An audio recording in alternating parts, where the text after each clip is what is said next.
জনগণের জোয়ার শুরু হয়ে গেছে, ধানের শীষের জোয়ার। ঢল নেমেছে রাস্তায়।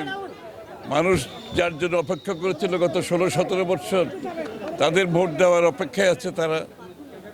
এবং সবচেয়ে জনপ্রিয় দল হিসাবে তারা আজকে বিএনপির পাশে দাঁড়িয়েছে। কারণ বিএনপি তাদের পাশে ছিল গত 17 বছর। রাস্তায় ছিল, আন্দোলনে ছিল, জেলে ছিল, গুম হয়েছে, খুন হয়েছে, মৃত্যুবরণ করেছে। এই দলটির যে গত 17 বছরে যে ত্যাগ, দেশনেত্রী বেগম খালেদা জিয়া থেকে শুরু করে তারেক রহমান এবং বিএনপির নেতাকর্মী যে ত্যাগ, তার প্রতিদান বাংলাদেশের মানুষ আজকে দিচ্ছে। তো আমরা দেখতে পাচ্ছি, যেখানেই যাচ্ছি বাংলাদেশের মানুষ তার স্বীকৃতি দিচ্ছে এবং তাদের আস্থা বিএনপির উপর রাখছে। আগামী দিনের বাংলাদেশের যে স্বপ্ন দেখছে, সেটা তারা মনে করে বিএনপি একমাত্র তাদের সেই আশা প্রত্যাশা পূরণ করতে পারবে।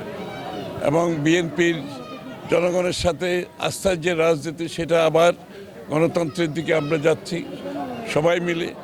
বাংলাদেশে গণতন্ত্র ফিরিয়ে আনার জন্য বিএনপি আর গণতন্ত্রকে তো আলাদা করা যাবে না, দুইটা একাকার হয়ে গেছে।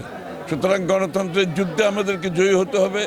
বাংলাদেশ গড়ার জন্য যে নতুন বাংলাদেশের প্রত্যাশা মানুষের, সেটা পূরণে বিএনপির উপর জনগণ আস্থা রাখছে, নির্বাচনে ভোট দেওয়ার জন্য অপেক্ষা করছে। আমাদের বাংলাদেশের মানুষ সকলের আনন্দ হচ্ছে, তারা তাদের মালিকানা ফিরে পেয়েছে। মালিকানা ফিরে পেয়েছে, তারা এখন তাদের প্রতিনিধি নির্বাচিত করবে, তাদের সংসদ নির্বাচিত করবে, তারা সরকার নির্বাচিত করবে, যারা তাদের কাছে দায়বদ্ধ থাকবে, জবাবদিহি থাকবে।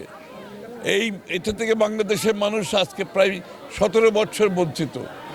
আজকে তারা তাদের মালিকানা ফিরে পেয়েছে, তারা আনন্দিত, আমরাও আনন্দিত। তারা ভোট দিতে পারবে, আমরা ভোট চাইছি, তারা ভোট দেওয়ার জন্য অপেক্ষা করছে। এইটাই তো বাংলাদেশের মানুষের প্রত্যাশা ছিল। বাংলাদেশে গণতন্ত্র ফিরে আসবে, তারা